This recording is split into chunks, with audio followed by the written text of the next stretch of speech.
Hi, welcome to Utter Tribe with your host, Yaz and Steph, and we're bringing you Confessions of a Raw-Fed Dog Mum.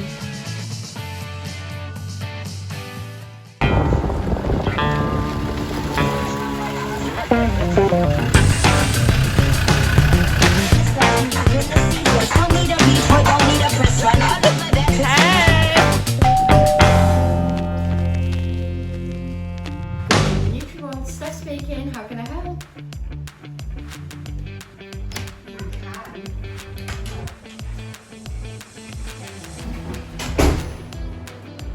Oh! Today we are at NutriWorlds. NutriWorlds is a new raw feeding brand, bringing something completely different to the market.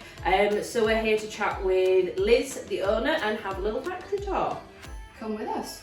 So this is the first time that NutriWorlds has allowed cameras behind the scenes. We were super excited. However, we forgot to tell our faces. So hi guys, this is NutriRolls. So this is a new build and it was a completely empty shell when we arrived. This is purpose built. We won an award for process, product and innovation through York University, the PAPI project, which have paid for this temperature controlled room. So we make all of the food in here between, I'd say, 2 to 4 degrees temperature. So it's all fully insulated, and then this is our warehouse. Herbals. We'll come back to you later. Where we store our herbs and our packaging. We also have our deep freeze frozen storage before we pack and dispatch.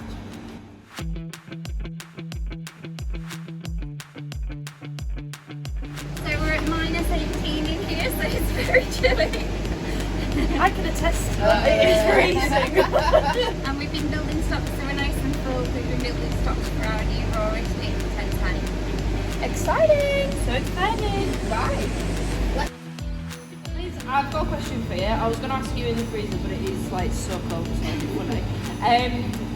This is a really big piece of kit. What safety measures are in place to make sure that that temperature keeps everything frozen and it's not like defrosted and refrozen during the night? So we've got 2 freezer units on here, so that if one fails, hopefully the other would be able to cope with it until it could be repaired or replaced. We have a system where the temperature readout on here, if it drops below a certain degree, the alarm goes off. So it would be notified, which probably would be a power cut or would be if we're a mechanical failure. But they're totally independent of all of that. They're not separate power source as well. Brilliant, so you've always got that backup. Yeah. Excellent, nice. Thank you.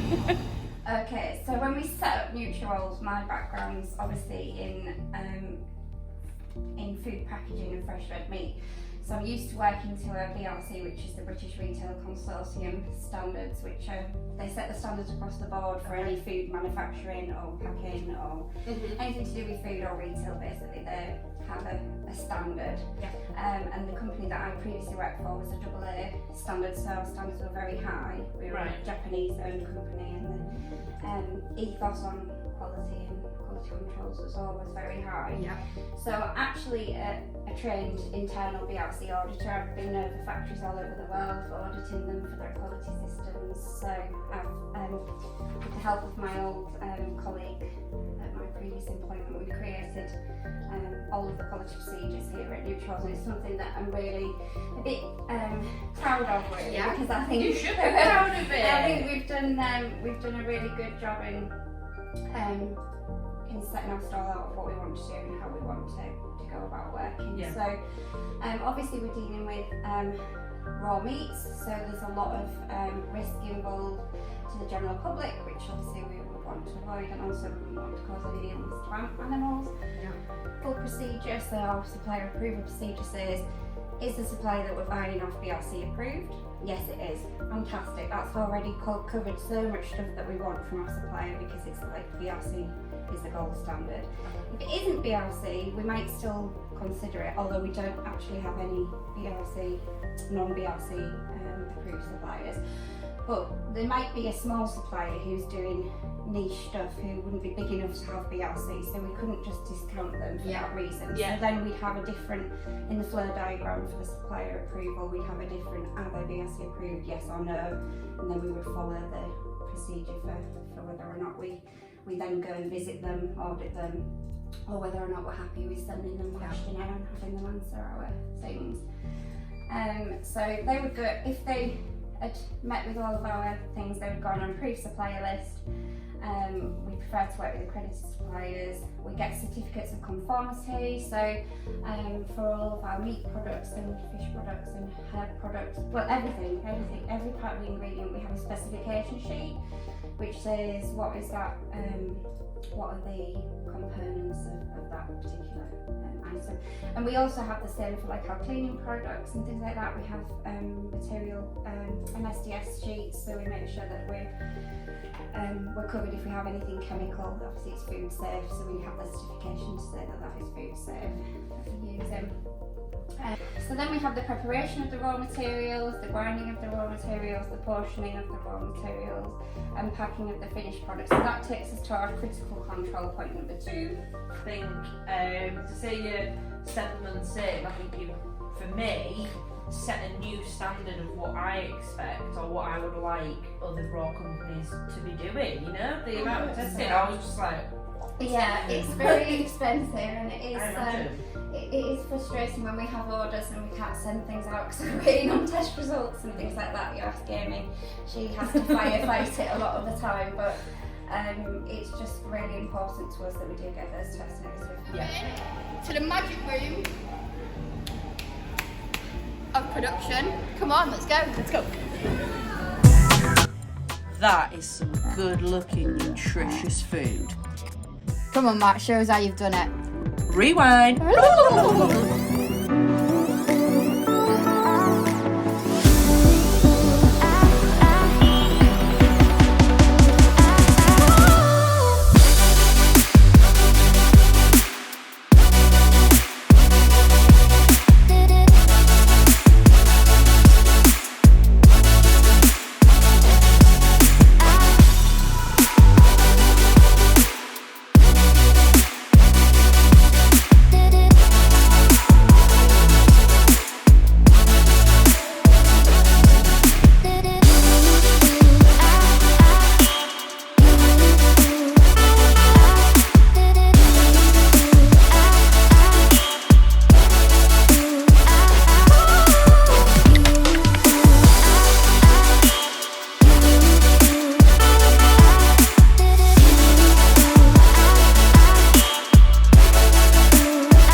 Have washed and prepped all the organic veg. What's the next bit?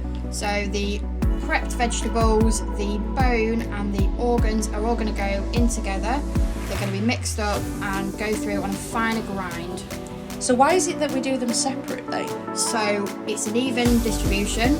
We're obviously grinding the bones down for them to be smaller, so there's no big bone pieces, and we're breaking down those cellulose walls in the vegetables.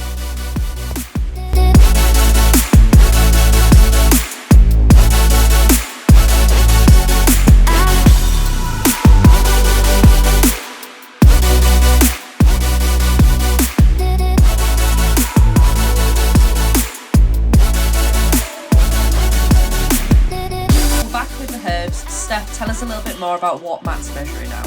So all the herbs are organic, and you've got wheatgrass, spinach and parsley going into this particular recipe.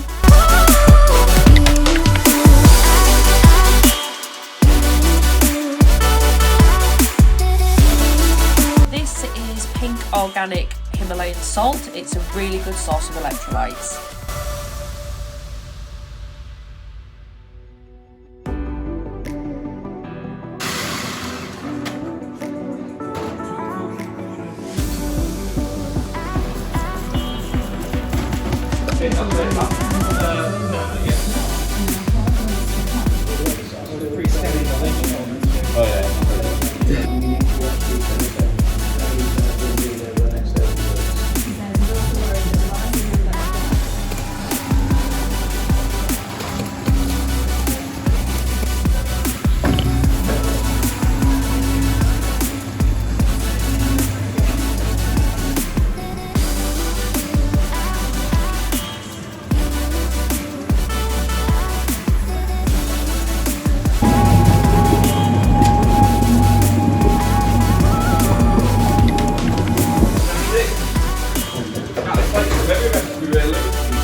important, but this one is the one for salmonella. So we say that all batches are to be tested and all must have a negative result for salmonella before they're released. So that's our critical control point too. So previously what we were doing is we were testing every batch. So if we were running 800 kilos in a day, we run a 100 kilo batch, we'd take a sample from batch 1, first 100 kilos, then the third 100 kilos, the 700 kilos, and then the 10th 100 kilos, so that we'd get a cross section throughout that day.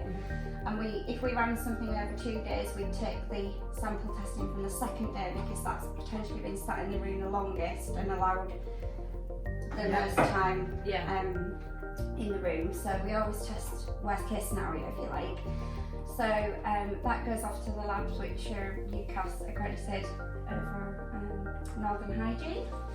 Shout out to Northern Hygiene. Actually, Northern Hygiene are Tesco's approved as well, which is no mean feat. Yeah. So they've just received that accreditation from Tesco's to say that they're their laboratory of choice as well. So brilliant. Really, really good. Yeah. And the local. So we just put it in a cool box, plug it in the car, drive over to Kellythorpe, drop it off, and then we get the results usually within 2 to 3 days. So yeah, they're very good. So nothing leaves this building unless it has a negative test for salmonella. So recently, obviously, we were caught out a little bit in the fact that we'd used some product that could have potentially had an issue.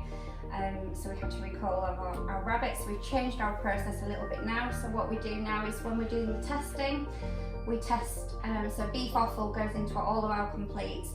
So we take a sample of the heart, liver and spleen that goes into that recipe, and then we take some of the finished goods throughout the production. So we have 5 tests to run. They do, so if I send them a sample of 1 kilo, they do 5 tests from that kilo. Right. So now we've specified for them to do 2 tests on the offal and 3 tests on the finished product. So we'll know now if we do ever test positive again in the future, right, where's the source? Has it come from the finished goods, i.e. the main protein, or has it come from the offal? On instances like Herby turkey, where we use the turkey obviously comes from a completely different place to the Hereford chicken. So what we do is we would test the Hereford chicken, the turkey and the offal, and we do 3 separates like that, and probably actually do 2 tests to make sure that we were getting enough. Can I interject with a question there? Absolutely. The amount of testing that goes into this product, is this something that you are told to do, or is this something, right, okay, tell me more about that. I hope I get this right, but DEFRA states that we have to test 1 species a month as a new business. I think it goes to 6 monthly after a certain amount of time. But we looked at that and thought, actually, we would prefer from our point of view to test every batch, because then we know that it's safe for humans, it's safe for pets, and also we never want to go through recall again, let me tell you. I bet. So yeah, it has been really difficult, really expensive, very time consuming with a small business. And we hoped by doing all of this we would never ever have to do anything like this. So to say I'm disappointed that we've been caught out is an understatement, but the thing is though, because of the amount of testing that you do that goes above the set mark, you're going to have instances potentially where this happens, you know? If we were not testing as really religiously as we did, we would never have known that there was But your rabbit was negative. That's why it was released. It was only because... Absolutely. Because we'd used some beef offal in the rabbit that we'd frozen that we wanted to use up. We were having new freezers installed, and we were short delivered on our offal, so we thought we'll use it up.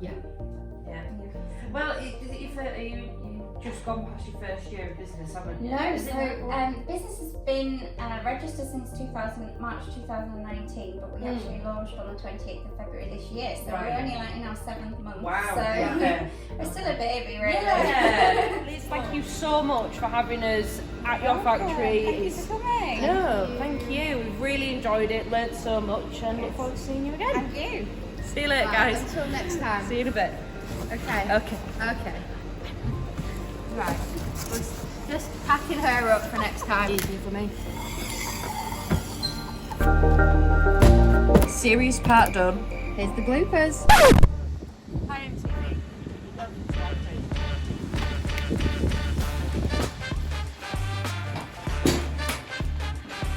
Ladies, you didn't look down, you're not coming in. We'll sign in. No, we've been talking loads of times. Right. Let's have a look at the Let's go in. My ears popping out. I feel like we've got about 12 different ones now. We've put them all together. Come on, asking questions.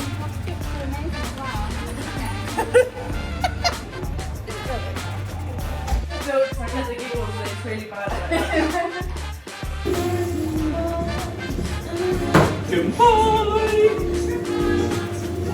When's your album out? That singing's stunning, We're serious about hygiene, and I haven't shaved because it's Movember.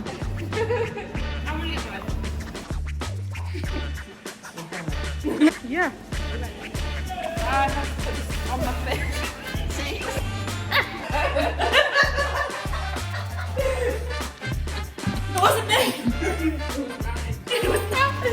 Steph has come out in solidarity because I have knuckles in my face, so safety reasons I have this net.